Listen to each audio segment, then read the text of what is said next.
Kakarating lang ng fast cut na ferry. So actually ito naman yung nakalagay dyan, no? Ferry fast.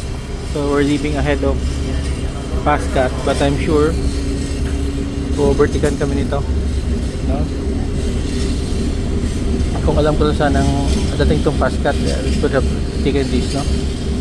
Medyo mahal konti, but yung time naman, yung Bacolod siguro, no? Half the speed of double the speed of yung sinasakyan namin Montenegro. We're on board Montenegro. We're leaving na the port of Dumangas.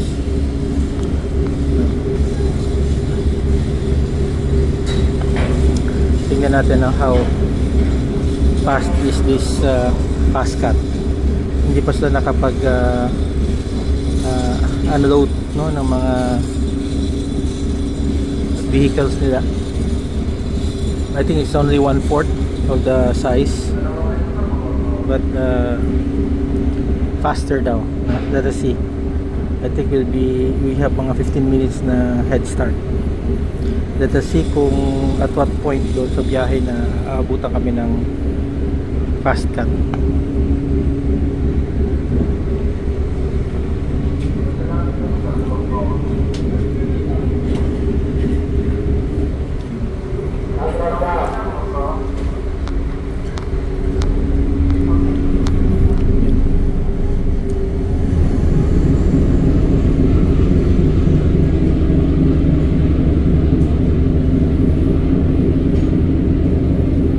Observe mamaya, no?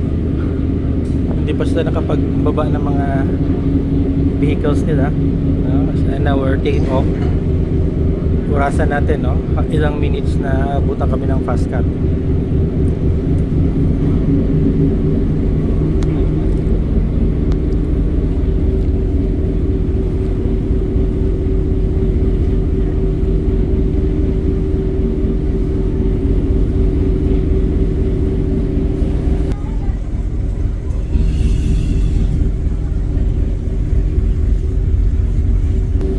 Montenegro.